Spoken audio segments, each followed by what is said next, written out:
맞벌이 한다고 집안일도 안 하면서 그 비싼 게 왜 필요해? 새 집으로 고치고 동네 사람들한테 시어미 기 살려주는 셈 쳐라. 어디서 째째하게 며느리가 돼가지고 내놔라 마라 난리야. 야근을 마치고 돌아온 밤 11시 4천만 원을 주고 일시불로 긁었던 제 최고급 혼수 가전들이 감쪽같이 증발했습니다. 알고 보니 남편이 제 허락도 없이 이삿짐 센터를 불러 시어머니 댁으로 몽땅 빼돌린 거였죠. 도둑 맞은 것도 억울한데 적반하장으로 핏대를 세우는 시댁, 그들을 향한 피도 눈물도 없는 통쾌한 복수극을 지금 시작합니다. 사연 시작 전 구독과 좋아요 버튼 꾹 눌러주세요. 여러분 사랑합니다. 안녕하세요. 저는 올해 32살 7년차 세무사로 일하고 있는 백윤서라고 합니다. 어릴 적부터 숫자에 밝았던 저는 남들보다 조금 일찍 시험에 합격했어요. 그렇게 치열하게 20대를 보내고 나니 어느새 자리를 잡았고 주변에서도 제법 능력 있다는 소리를 듣게 되었죠. 통장에 쌓이는 잔고를 보며 뿌듯하면서도 늦은 밤 텅 빈 집에 들어갈 때면 묘한 외로움이 밀려오곤 했습니다. 이제는 나만의 따뜻한 가정을 꾸리고 싶다는 생각이 간절해졌어요. 그래서 큰맘 먹고 유명하다는 결혼정보회사에 등록을 했습니다. 그리고 얼마 지나지 않아 제 인생의 반쪽이라고 굳게 믿었던 그 사람을 만나게 되었죠. 처음 뵙겠습니다. 많이 기다리셨죠? 아니에요. 저도 방금 왔어요. 첫 만남에서 마주한 남편의 인상은 무척이나 반듯하고 선했습니다. 대기업 연구원이라는 직업답게 차분하고 이성적인 말투가 마음에 쏙 들었죠.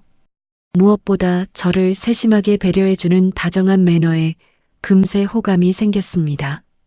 몇 번의 만남이 이어지면서 우리는 자연스럽게 결혼 이야기를 나누게 되었어요.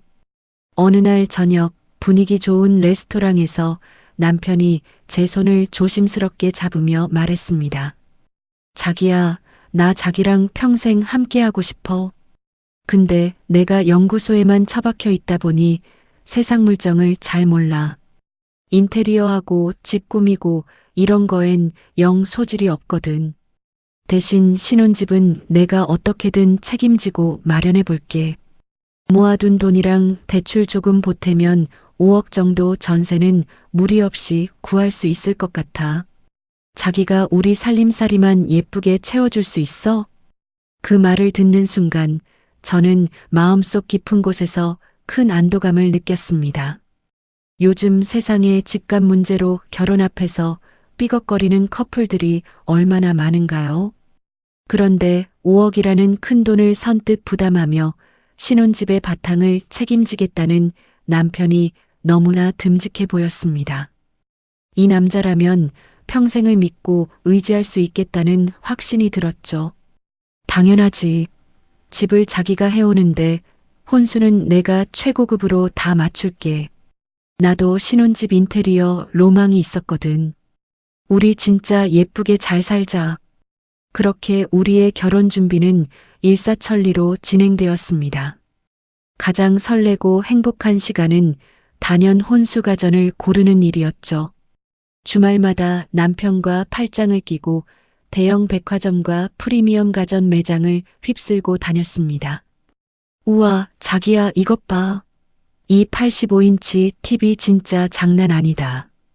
우리 거실에 이거 딱 걸어두면 주말마다 영화관 갈 필요가 없겠어. 그치? 남편은 눈을 동그랗게 뜨며 제 옆에서 환하게 웃으며 맞장구를 쳤습니다. 와, 진짜 크다. 나는 연구실 모니터만 봐서 그런가 이런 건 처음 보네. 당신이 좋으면 무조건 그걸로 해. 난 당신 안목 100% 믿으니까. 그 달콤하고 든든한 말에 저는 더욱 신이 났습니다. 평소 꿈꿔왔던 프리미엄 라인으로만 쏙쏙 골라 담기 시작했죠.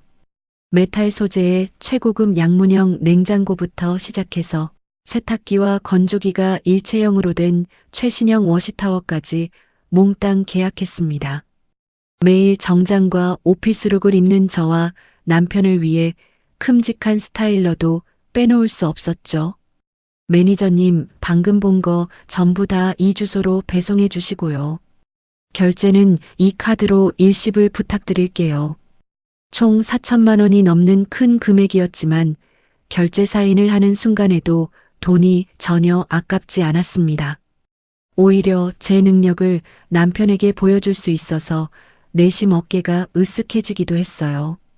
새하얀 웨딩드레스를 입은 제 모습과 최고급 가전으로 반짝거리는 우리의 완벽한 신혼집을 상상했습니다.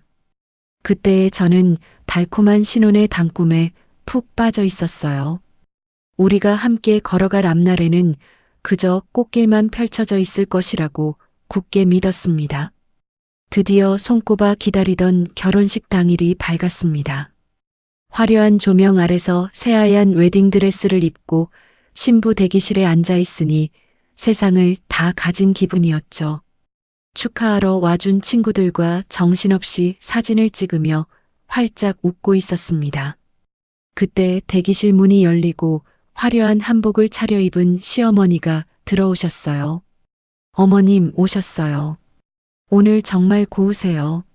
저는 자리에서 일어나 밝게 인사를 건넸습니다. 시어머니는 저를 위아래로 훑어보시더니 입가에 묘한 미소를 띠셨죠. 그래. 우리 잘난 아들 만났으니 너도 이제 떵떵거리고 살겠구나. 안 그러니? 순간 제 귀를 의심했습니다. 가장 축복받아야 할 날에 듣기엔 뼈가 단단히 박힌 농담이었으니까요. 당황한 기색을 감추려 애써 웃어 넘겼지만 가슴 한구석이 서늘해지는 기분이 들었습니다. 식은 무사히 끝났고 양가 친척들이 모인 식사 자리가 이어졌어요. 긴장이 풀리며 한시름 놓으려던 찰나 시어머니의 목소리가 식당 안을 쩌렁쩌렁 울렸습니다. 아유, 요즘 애들은 참 겉멋만 들어서 큰일이야. 다들 눈만 높아가지고 툭하면 비싼 것만 찾지 뭐예요. 친척들이 다 모인 자리에서 갑자기 튀어나온 말에 분위기가 싸해졌습니다. 시어머니는 시선을 저에게 고정하시며 말을 이으셨죠. 안 그래도 신혼집에 가전 들어온 거 보니까 무슨 궁궐 살림을 들여놨더라고요. 그게 다 우리 아들이 번듯하게 5억짜리 전세금 턱 내놓고 집 해온 덕인 줄 알아라. 집이 넓으니 그 잘난 가전들도 폼이 나는 거지. 얼굴이 화끈거렸습니다. 저희 부모님도 계신 자리에서 제 혼수를 대놓고 평가절하 하시는 모습에 모멸감마저 느껴졌어요. 제가 번 돈으로 제 로망을 실현한 것뿐인데 졸지의 아들 덕에 호강하는 허영심 많은 며느리가 되어버렸죠. 속상한 마음에 슬쩍 남편의 눈치를 살폈습니다. 이런 상황이라면 남편이 나서서 말려주길 바랐어요. 하지만 남편은 그저 해실해실 웃으며 밥만 먹고 있었습니다. 어설프게 분위기를 맞추는 남편의 모습에 섭섭함이 밀려왔죠. 식사 자리가 끝나고 서둘러 공항으로 향하는 길 내내 마음이 무거웠습니다. 축복만 가득할 줄 알았던 첫날부터 자꾸만 찜찜한 기분이 가시질 않았어요. 하지만 꿈에 그리던 신혼여행을 망칠 수는 없으니 애써 기분을 끌어올리려 노력했습니다. 마침내 비행기에 올라타고 좌석에 기대어 깊은 한숨을 내쉬었죠. 자기야, 많이 피곤하지? 우리 가서 푹 쉬고 재미있게 놀다 오자. 제가 다정하게 팔짱을 끼며 말을 건넸지만 남편의 시선은 스마트폰 화면에 고정되어 있었습니다. 응, 그러자. 근데 잠깐만. 남편은 쉴 새 없이 자판을 두드리며 누군가와 메시지를 주고받고 있었어요. 비행기 문이 닫히고 곧 이륙한다는 안내방송이 나오는데도 남편의 손가락은 멈출 줄을 몰랐죠. 여보, 곧 이륙한대. 폰 꺼야지. 대체 누구랑 그렇게 카톡을 해? 아, 엄마. 비행기 탔냐고 물어보셔서 밥은 먹었는지 자리는 편한지 자꾸 걱정하시네. 어머니가 아들 걱정하는 건 당연한 일일지도 모릅니다. 하지만 방금 전 식사 자리에서 저를 무안하게 만들었던 시어머니의 얼굴이 떠오르며 가슴이 답답해졌어요. 무엇보다 저와 눈도 마주치지 않고 어머니와의 카톡에만 푹 빠져 있는 남편의 모습이 낯설게 느껴졌습니다. 신혼여행을 떠나는 비행기 안에서조차 우리 둘만의 시간이 허락되지 않는 것 같았죠. 창밖으로 멀어지는 불빛들을 바라보며 저는 설명할 수 없는 묘한 위화감에 사로잡혔습니다. 어느덧 신혼생활도 2개월 차에 접어들었습니다. 결혼을 했다고 해서 당장 제 일상이 여유로워지는 건 아니었죠. 오히려 세무사 업무 특성상 야근이 잦아 몸은 더 고됐어요. 남편 역시 연구소 일로 바쁘다 보니 평일에는 각자 퇴근해서 잠들기 바빴습니다. 자연스럽게 집안일은 주말에 몰아서 하는 패턴으로 굳어졌죠. 자기야, 나 오늘 청소기 돌릴 테니까 자기가 세탁기 좀 돌려줄래? 응, 알았어. 아, 근데 나 주말인데 좀 쉬면 안 되나? 평일 내내 시달렸더니 너무 피곤해. 여보, 나도 피곤한 건 마찬가지야. 우리 같이 빨리 끝내고 쉬자. 그래도 최고급 가전들을 빵빵하게 채워둔 덕분에 집안일이 한결 수월하긴 했습니다. 워시타워가 알아서 세탁과 건조를 끝내주니 그나마 숨통이 트였죠. 그렇게 나름의 규칙을 만들어가며 맞벌이 부부의 삶에 적응해 가고 있던 어느 주말이었습니다. 시어머니로부터 시골집 리모델링 공사가 마침내 다 끝났다는 연락이 왔어요. 겸사겸사 얼굴도 볼 겸 저희 부부는 주말을 반납하고 시어머니 댁으로 향했습니다. 어머님, 저희 왔어요.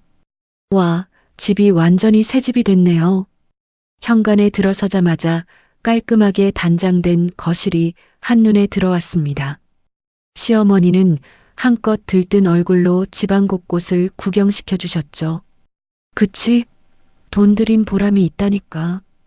바닥재며 벽지며 다 최고급으로 발랐어. 그런데 거실 한가운데 놓인 낡은 텔레비전 앞을 지날 때쯤이었습니다. 시어머니가 갑자기 혀를 끌짓 차며 한숨을 내쉬셨어요. 아휴, 집은 이렇게 으리으리하게 고쳐놨는데 이놈의 가전들이 다 고물이라 영 태가 안 나네. 새 집엔 새 가전이 들어가야 인물이 사는데 말이야. 저는 속으로 흠칫 놀랐습니다.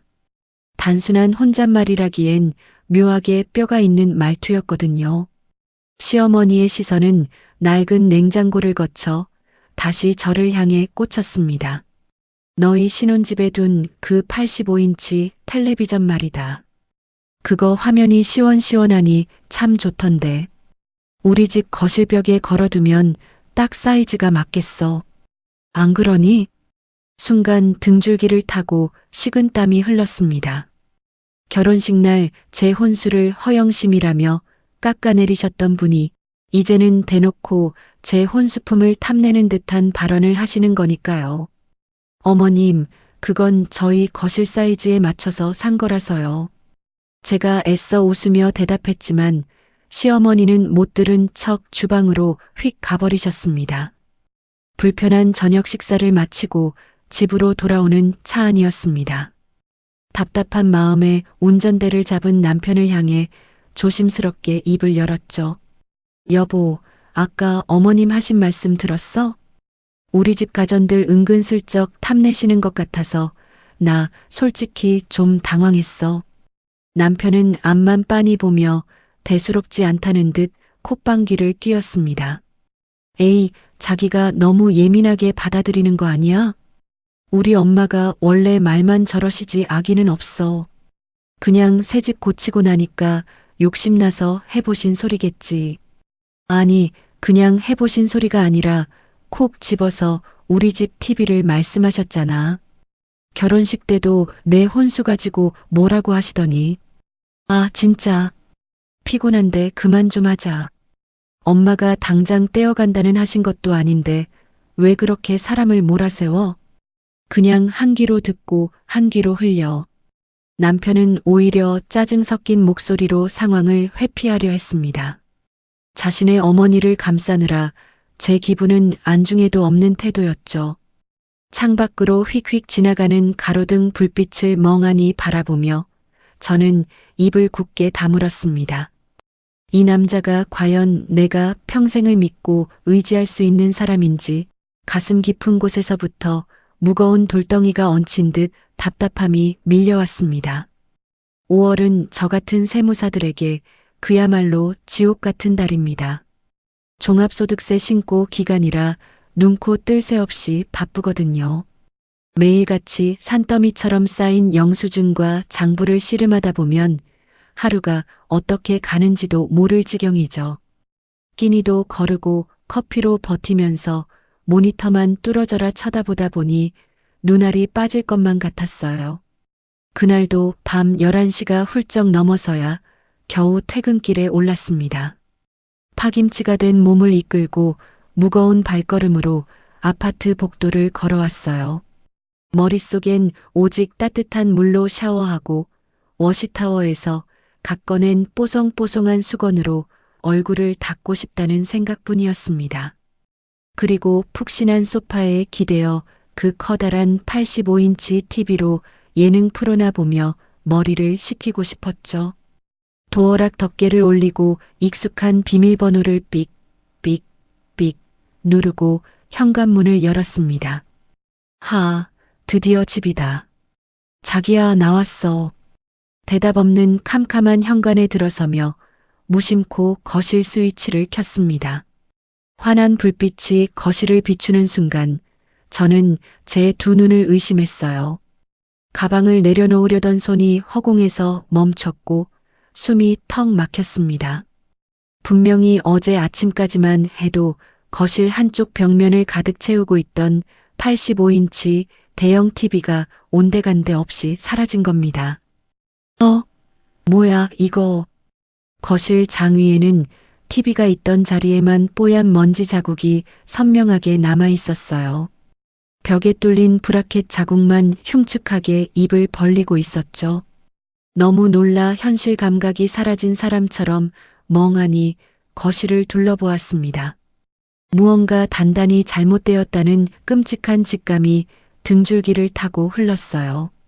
불길한 예감은 왜 틀린 적이 없을까요? 떨리는 발걸음으로 주방을 향해 달려갔습니다. 메탈 소재로 반짝이던 그토록 아끼던 최고급 양문형 냉장고가 있어야 할 자리가 횡하니 비어 있었죠. 냉장고에 붙어있던 배달 쿠폰들과 자석들만 바닥에 나뒹굴고 있었습니다. 심장이 귓가에서 터질 듯이 쿵쾅거리기 시작했어요. 이게 무슨... 말도 안 돼. 내 냉장고. 미친 사람처럼 베란다 문을 벌컥 열어젖혔습니다. 세탁기와 건조기가 하나로 합쳐진 그 거대하고 무거운 워시타워마저 감쪽같이 사라져 있었어요. 바닥에 연결되어 있던 세탁기 호스가 거칠게 뽑힌 자리엔 물기만 흥건하게 고여 있었죠. 마지막으로 안방문을 열어보았습니다. 제가 매일 입는 정장들을 구김없이 관리해주던 스타일러도 통째로 증발해버린 후였습니다. 4천만 원을 주고 일시불로 긁었던 제 피땀 어린 돈과 로망이 깃든 혼수 가전들이 단 하루 만에 전부 사라진 겁니다. 다리에 힘이 풀려 그만 거실 한복판에 털썩 주저앉고 말았어요. 도둑이야. 우리 집에 도둑이 들었어. 온몸이 사시나무 떨리듯 덜덜 떨렸습니다. 비밀번호를 누르고 들어오는 최첨단 아파트에 이토록 대담한 도둑이 들다니 도무지 믿을 수가 없었죠. 게다가 그 무거운 대형 가전들을 어떻게 몽땅 훔쳐갈 수 있었단 말인가요? 누군가 우리 집 비밀번호를 알아내서 대형 트럭까지 끌고 와 싹쓸이해 갔다는 생각에 공포감이 밀려왔습니다. 평소에 현관문 도어락 비밀번호를 누를 때 누가 뒤에서 훔쳐본 건 아닐까 오만 가지 상상이 다 들었죠.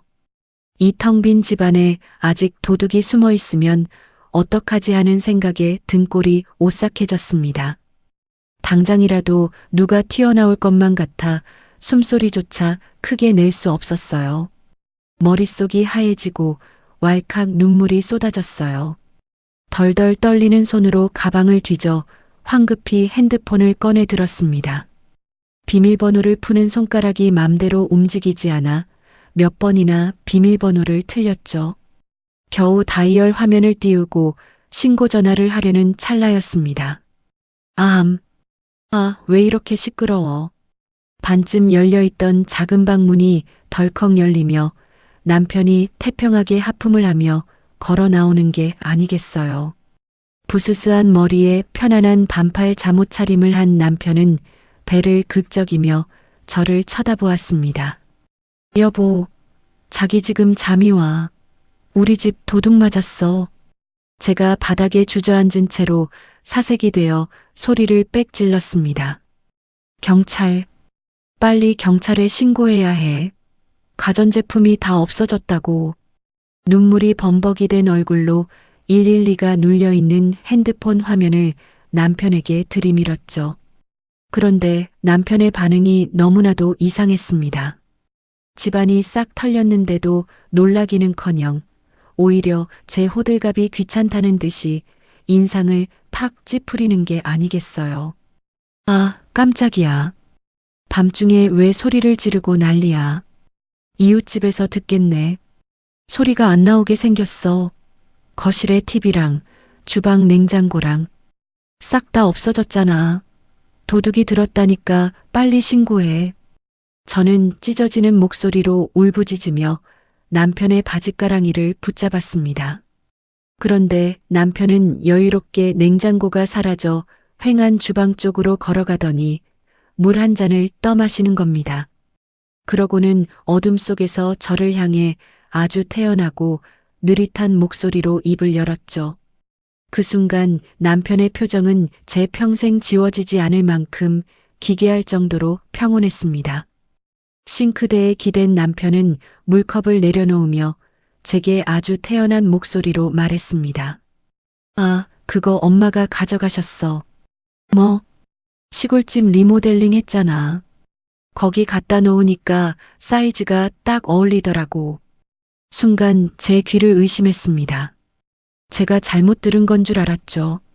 지금 무슨 소리를 하는 거야? 어머님이 가져가시다니 내 가전제품들을 다? 엄마 집 가전들이 다 낡았잖아. 그래서 새 집 고친 김에 내가 그냥 쓰시라고 보냈어. 남편의 입에서 나오는 말들은 도무지 현실감이 없었습니다. 4천만 원어치의 혼수를 저와 상의 한마디 없이 시어머니에게 몽땅 줘버렸다는 사실에 숨이 턱 막혀왔어요.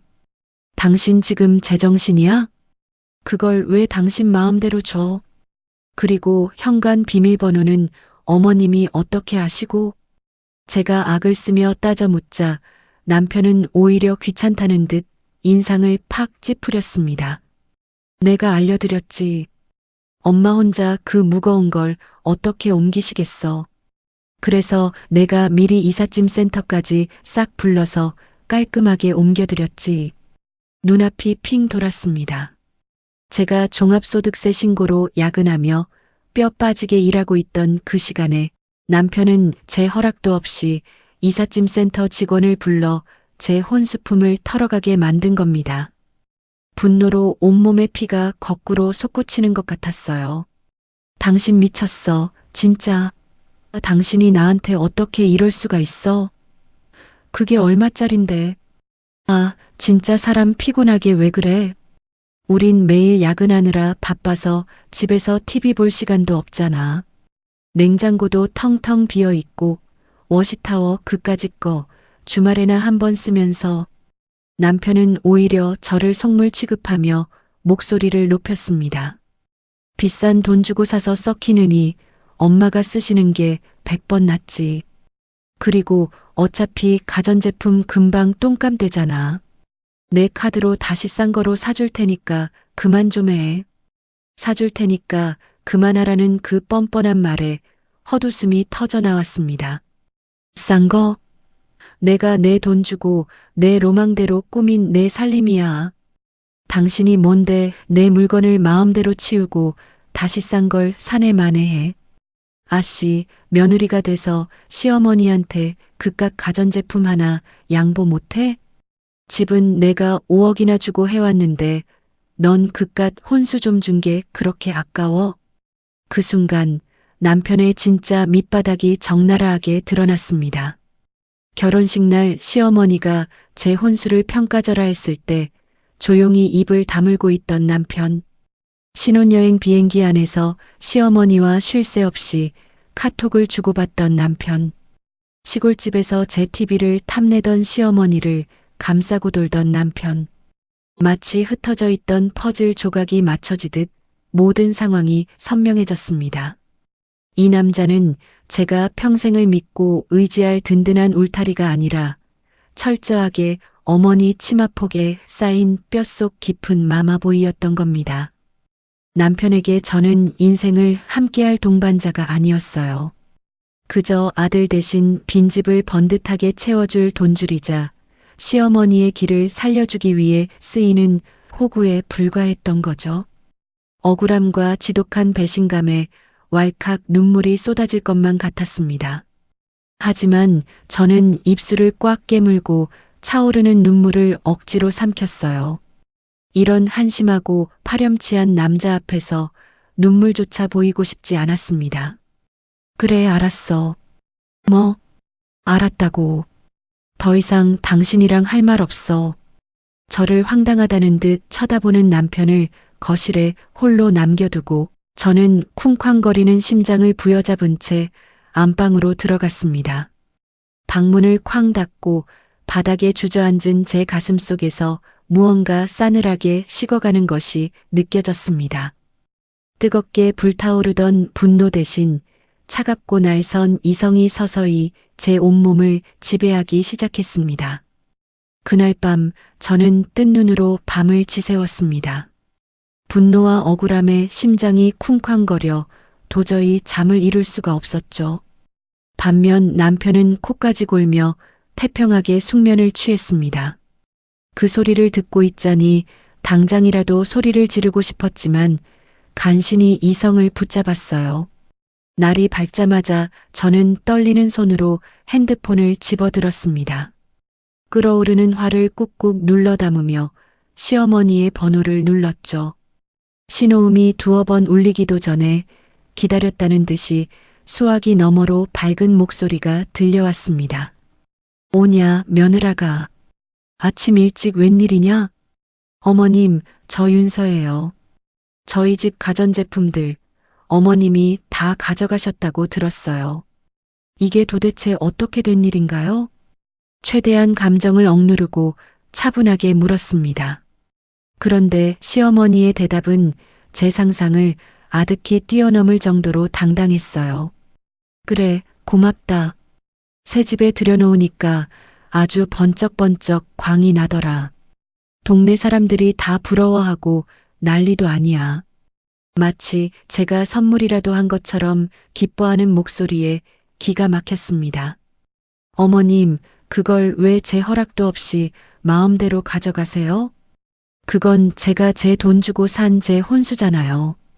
당장 돌려주세요. 제 단호한 요구에 시어머니의 목소리가 순식간에 차갑게 돌변했습니다. 뭐야? 돌려달라고? 아유, 참다 보니까 이 애가 진짜 웃기는 애네. 너 어차피 맞벌이 핑계로 집안일도 안 하면서 그 비싼 게 왜 필요해? 수화기를 쥔 손이 부들부들 떨렸습니다. 그게 무슨 말씀이세요? 제가 집안일을 안 하다니요. 주말마다 밀린 빨래며 청소며 다 제가 해요. 시끄럽다. 어디 시험이 말하는데 꼬박꼬박 말대꾸야. 주말에 한 번 돌리는 세탁기가 무슨 소용이며 밤늦게 들어와서 보지도 않는 텔레비전이 왜 필요해? 집은 우리 아들이 5억이나 주고 번듯하게 해왔는데 며느리가 돼서 그깟 가전제품 하나 양보 못해? 새집 고치고 동네 사람들한테 시어미 기 살려주는 셈쳐라. 어디서 째째하게 며느리가 돼가지고 아침 대바람부터 내놔라 마라 난리야. 난리가. 적반하장도 유분수지. 오히려 저를 이기적이고 째째한 며느리로 몰아세우는 폭언에 말문이 막혔습니다. 저도 모르게 목소리가 크게 높아졌어요. 어머님, 아무리 그래도 이건 아니죠. 남의 집에 마음대로 들어와서 며느리 물건을 빼가는 건 명백한 도둑질이에요. 그 순간 등 뒤에서 불같이 화를 내는 고함 소리가 들렸습니다. 야, 백윤서. 어느새 잠에서 깬 남편이 방문을 열고 나와 제 통화를 듣고 있었던 겁니다. 남편은 무서운 얼굴로 성큼성큼 다가오더니 제 손에서 신경질적으로 핸드폰을 낚아챘습니다. 너 지금 우리 엄마한테 말버릇이 그게 뭐야? 도둑질? 어디 어른한테 도둑 운운하면서 막말을 해. 남편의 윽박 지르는 소리에 저는 멍하니 남편의 얼굴을 올려다보았습니다. 시어머니는 수화기 너머로 계속해서 쯧쯧 혀를 차며 제 흉을 보고 있었죠. 여보, 당신은 진짜 내가 잘못했다고 생각해? 내 살림살이 다 털렸는데 내가 어머니한테 화내는 게 이상해? 당연히 이상하지. 내가 다시 사준다고 했잖아. 왜 그렇게 꽉 막혀서 속물같이 굴어?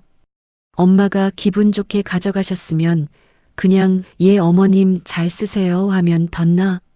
너 진짜 사람 질리게 한다. 질리게 해.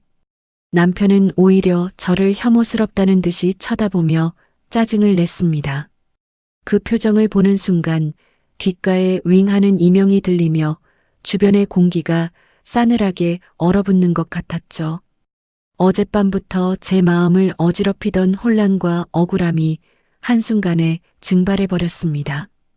마치 안개가 걷히고 참혹한 현실이 또렷하게 모습을 드러낸 것 같았어요. 저를 속물 취급하며 삿대질을 하는 남편, 수화기 너머로 아들 편을 들며 며느리를 깎아내리는 시어머니.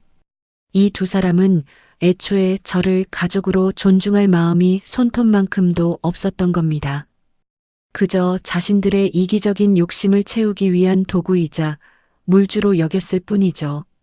가슴 한구석에서 마지막까지 남아있던 일말의 기대와 미련이 바스라지는 소리가 들렸습니다. 저는 남편의 찌푸린 얼굴을 가만히 응시하며 조용히 숨을 내쉬었어요. 이 남자와는 단 하루도, 아니 단 1분 1초도 더 이상 같은 공간에서 숨을 쉴 수 없다는 뼈저린 확신이 들었습니다.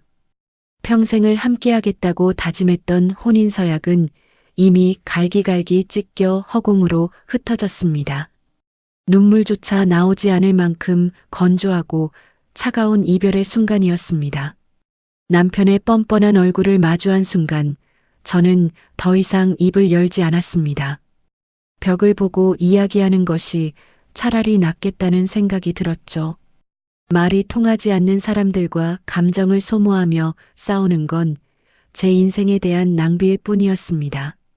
저는 조용히 돌아서서 안방 옷장 문을 열었습니다.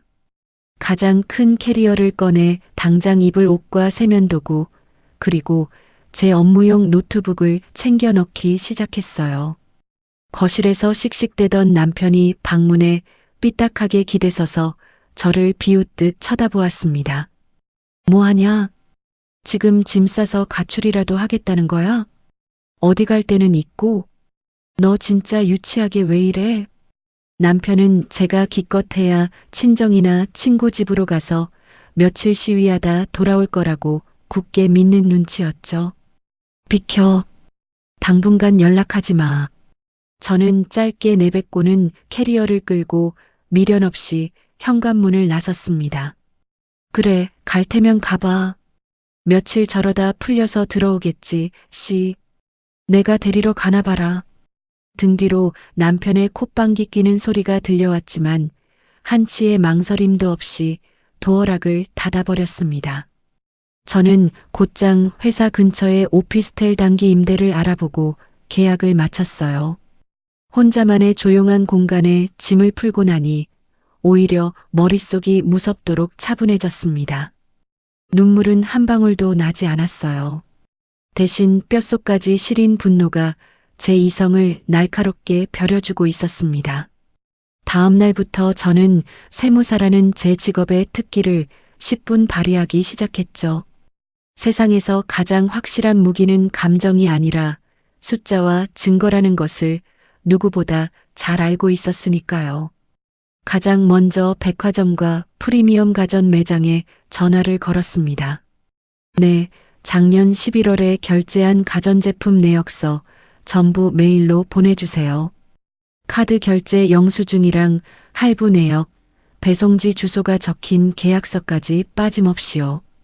4천만 원어치의 신용카드 결제 내역과 영수증을 프린트해서 파일철에 차곡차곡 모았습니다. 그리고 퇴근길에 곧장 아파트 관리사무소로 향했어요. 소장님, 어제 저희 집에 도난 사고가 있어서요. 어제 낮 시간대 백사동 엘리베이터랑 1층 현관 CCTV 좀 확인할 수 있을까요? 소장님 입회하에 확인한 CCTV 화면 속에는 기가 막힌 장면이 찍혀 있었습니다. 대낮에 이삿짐 센터 직원들이 제 소중한 가전제품들을 포장해서 끌고 나가는 모습이었죠. 그리고 그 옆에서 팔짱을 끼고 짐 싣는 것을 지시하는 남편의 모습이 너무나도 선명하게 담겨 있었습니다. 저는 관리사무소의 협조를 얻어 이삿짐 센터 트럭의 번호판이 찍힌 주차장 CCTV 화면까지 완벽하게 확보했어요. USB에 영상 증거들을 담아 꽉 쥐는 순간 차가운 미소가 지어졌습니다. 증거 수집이 끝나자마자 저는 서초동에서 가장 독종으로 소문난 이혼 전문 변호사 사무실을 찾아갔습니다. 변호사님, 이거 단순한 이혼이 아닙니다. 제 재산을 무단으로 빼돌린 명백한 범죄 사건이에요. 저는 세무사 지식을 총동원하여 미리 계산해둔 재산분할 내역서와 위자료, 손해배상 청구액을 테이블 위에 올려놓았습니다. 제가 챙겨온 완벽한 증거 자료들을 훑어보던 변호사님이 만족스러운 듯 고개를 끄덕이셨죠. 서류가 아주 깔끔하네요. 배우자 몰래 혼수품을 빼돌린 건 재물손괴는 물론이고 시어머니까지 가담했으니 특수절도로 엮어볼 수 있겠습니다. 합의는 없으신 거죠? 네, 절대 없습니다. 법이 허락하는 가장 가혹한 대가를 치르게 할 겁니다. 변호사 선임 계약서에 도장을 찍고 나오는 길, 저는 망설임 없이 관할 경찰서로 향했습니다. 민원실에 들어가 펜을 꾹꾹 눌러가며 고소장을 작성했어요. 피고소인 란에 남편과 시어머니의 이름을 또박또박 적어 넣었습니다. 혐의는 특수절도 및 재물손괴. 접수인을 찍어주는 담당 수사관의 얼굴을 보며 저는 깊은 숨을 들이마셨습니다. 이것은 단순한 부부싸움의 끝이 아니었습니다. 내 인생을 기만하고 짓밟은 자들을 향한 서늘하고도 철저한 심판의 시작이었습니다. 제가 경찰서에 고소장을 접수하고 며칠이 지난 어느 날이었습니다. 나중에 담당 수사관님과 동네 사람들을 통해 전해 들은 시골집의 상황은 그야말로 한편의 코미디가 따로 없었죠. 시어머니는 리모델링이 끝난 집을 자랑한답시고 동네 부녀회장님부터 이웃 아주머니들까지 싹 다 불러 모았다고 해요. 거실 한가운데 떡하니 자리 잡은 제 85인치 텔레비전과 주방의 양문형 냉장고를 보여주며 어깨에 한껏 힘을 주셨겠죠. 아유, 현금이네. 집 진짜 궁궐이 따로 없네. 이 가전제품들 다 엄청 비싸 보이는데 이걸 새로 다 산 거야? 부녀회장님의 감탄에 시어머니는 손사래를 치며 특유의 가식적인 웃음을 지으셨다고 합니다.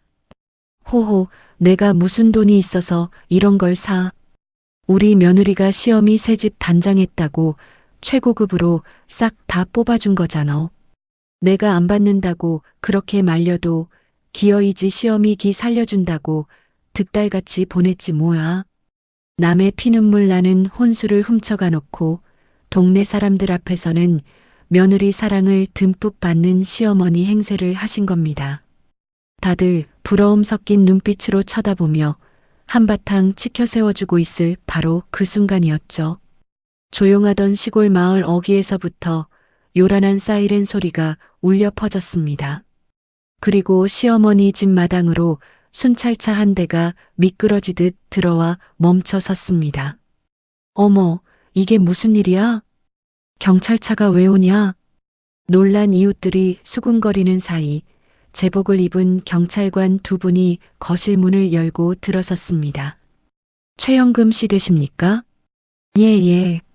제가 최영금인데 무슨 일로 여기까지 오셨대요? 시어머니는 당황한 기색을 숨기며 더듬더듬 대답하셨죠. 경찰관님은 들고 있던 서류를 펼치며 아주 또렷하고 단호한 목소리로 말씀하셨습니다. 최영금 씨 그리고 아드님 두 분 앞으로 특수절도 및 재물손괴 혐의로 정식 고소장이 접수되었습니다. 여기 있는 이 가전제품들 며느리 백윤서 시동이 없이 무단으로 반출하신 게 맞습니까? 자세한 조사를 위해 관할 경찰서로 출석해 주셔야겠습니다. 그 순간 거실에 모여있던 동네 사람들의 입이 떡 벌어졌다고 합니다. 아니, 며느리가 사준 게 아니라 훔쳐온 거라고? 어머어머, 세상에 며느리 혼수를 도둑질하는 시어미가 어딨어. 아이고, 망측해라. 경찰까지 출동하고 현금 내 아주 단단히 망신살 뻗쳤네. 조금 전까지 부러워하던 이웃들의 시선은 순식간에 경멸과 조롱으로 바뀌었습니다. 시어머니는 얼굴이 사색이 되어 바닥에 주저앉은 채 덜덜 떨기만 하셨다고 해요. 동네방네 소문이 나는 건 시간 문제였고 그야말로 처참한 개망신을 당하신 거죠. 그리고 그날 저녁 퇴근 후 오피스텔에 앉아있던 제 핸드폰이 미친 듯이 울리기 시작했습니다. 화면을 보니 남편과 시어머니의 이름이 번갈아 가며 뜨고 있었어요. 저는 소파에 깊숙이 기대앉아 핸드폰의 무음 버튼을 눌렀습니다. 액정 화면에는 부재중 전화 99통이라는 빨간 글씨가 선명하게 찍혀 있었죠. 쉴 새 없이 쏟아지는 카카오톡 메시지 알림창도 가관이었습니다. 여보, 자기야 제발 전화 좀 받아봐. 내가 미쳤었어. 진짜 씨였었나 봐. 가전제품 당장 제자리에 돌려놓을게. 응? 경찰서 고소라니 이건 진짜 아니잖아. 우리 부부잖아. 뒤이어 시어머니의 메시지도 줄줄이 도착했습니다. 동네 사람들 앞에서 이 시어미 죽는 꼴 보고 싶어서 이러니? 제발 고소 좀 취하해 다오. 내가 무릎이라도 꿇으마. 결혼식 날부터 저를 무시하고 내 집을 털어가고도 적반하장으로 소리치던 그 기세등등하던 사람들은 이제 온데간데 없었습니다. 경찰서라는 단어 하나에 겁을 먹고 벌벌 떠는 꼴이 참으로 우스웠습니다. 저는 그 구질구질한 변명과 애원들을 가만히 내려다보며 픽 실소를 터뜨렸어요. 화면을 그대로 엎어버렸습니다. 그리고 찬장에서 예쁜 와인 잔을 하나 꺼내 아껴두었던 붉은 와인을 천천히 따랐습니다. 찰랑이는 와인 잔을 들어 올리며 가만히 향을 음미했습니다. 달콤하고 쌉싸름한 와인이 목을 타고 넘어가며 며칠 동안 짓눌려 있던 제 마음속 묵은 체증이 시원하게 씻겨 내려가는 기분이 들었습니다. 저는 이혼 소장과 경찰 출석 요구서를 남편의 집이 아닌 회사로 송달시켰습니다. 나중에 남편의 동기였던 지인을 통해 전해 들은 바로는 회사 로비에서부터 한바탕 난리가 났다고 해요. 그날 오후 사내 메신저와 익명 게시판에는 대기업 연구원이 아내의 혼수를 털어간 가전제품 도둑이라는 소문이 쫙 퍼졌죠. 품위와 평판을 중시하는 보수적인 직장 문화에서 범죄 혐의, 그것도 아내의 살림살이를 훔친 좀도둑 취급을 받게 되었으니 회사를 정상적으로 다닐 수 있을 리 만무했습니다. 결국 남편은 진행 중이던 핵심 프로젝트에서 철저히 배제된 채 아무도 찾지 않는 한직으로 밀려났다고 하더라고요. 인사고과에 치명타를 입은 건 당연한 수순이었습니다. 몇 달 뒤 드디어 팽팽한 긴장감이 감도는 법정에서 남편과 시어머니를 다시 마주했습니다. 극심한 스트레스와 수치심 때문인지 두 사람 모두 눈에 띄게 수척해지고 초췌해진 모습이었어요. 하지만 저는 일말의 동정심조차 느껴지지 않았습니다. 저희 측 변호사님은 제가 악착같이 모아둔 완벽한 증거들을 판사님 앞에 하나하나 펼쳐 보였죠. 피고들은 원고가 피땀 흘려 마련한 4천만 원 상당의 가전제품을 원고의 동의 없이 무단으로 반출했습니다. 이는 명백한 범죄 행위입니다. 또한 시어머니인 피고 최영금은 며느리인 원고에게 상습적인 폭언과 인격 모독을 일삼았습니다. 남편인 피고 역시 이를 방관하는 것을 넘어 오히려 원고를 비난하고 속물로 매도하며 정신적 고통을 가중시켰습니다. 변호사님의 날카로운 변론에 남편과 시어머니는 꿀먹은 벙어리처럼 고개만 푹 숙이고 있었습니다. 법정 대형 스크린에 이삿짐 센터 트럭에 제 혼수품을 싣고 희희낙낙하는 남편의 CCTV 영상이 재생되자 방청석 곳곳에서 쯧쯧 혀를 차는 소리가 들려왔어요. 여보, 내가 진짜 미쳤었나 봐. 내가 다 잘못했어. 지금이라도 제발 고소 취하하고 한 번만 용서해 주라. 재판이 잠시 휴정된 틈을 타 남편이 비참한 얼굴로 제 바짓가랑이를 붙잡고 매달렸습니다. 손 떼. 당신 입으로 싼 걸로 다시 사준다고 큰 소리 쳤잖아. 이제 와서 왜 이래 구질구질하게.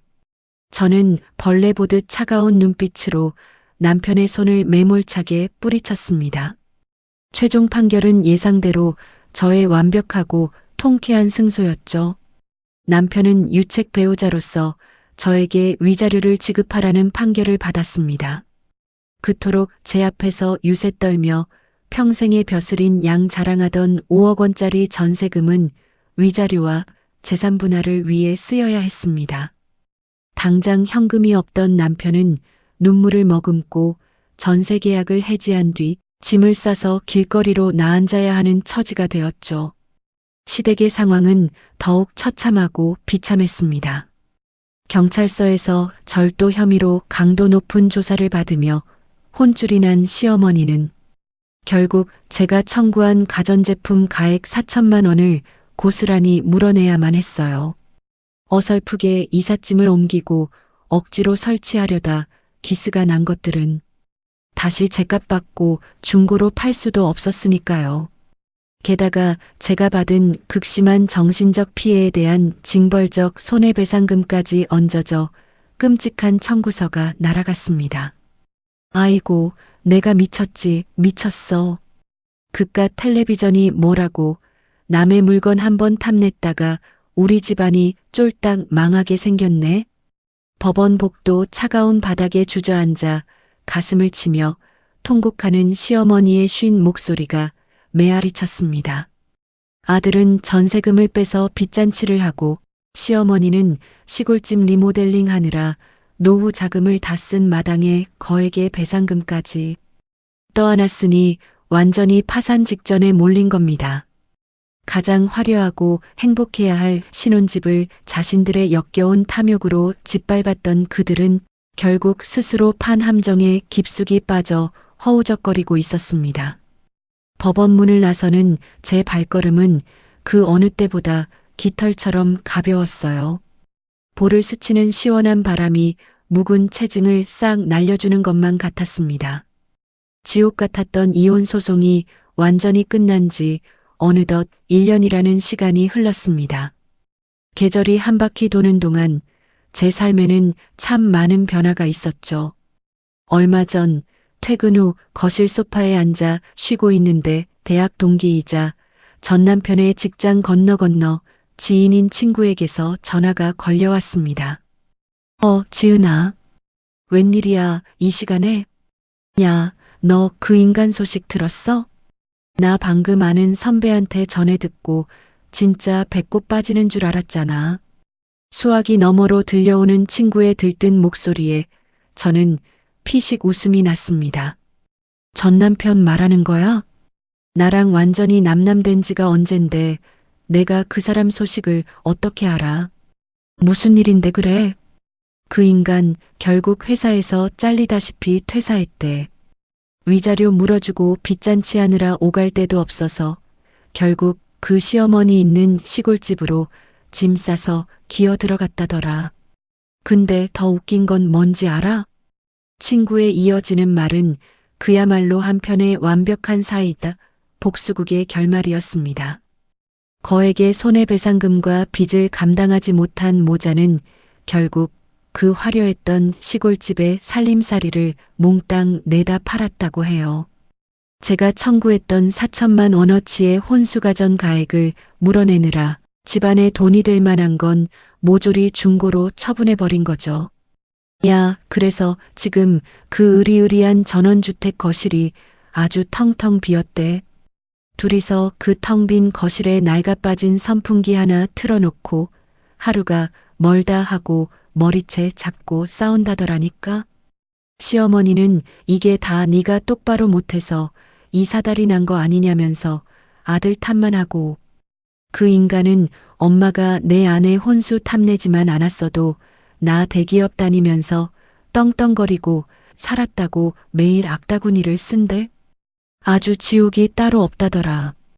통화를 마치고 나니 제 가슴 속에 마지막까지 남아있던 아주 작은 앙금조차 씻은 듯이 사라지는 기분이 들었습니다. 남의 소중한 것을 탐내고 짓밟았던 사람들의 당연하고도 비참한 말로였죠. 자업자득이지 뭐. 저는 혼잣말을 중얼거리며 푹신한 소파에 깊숙이 몸을 파묻었습니다.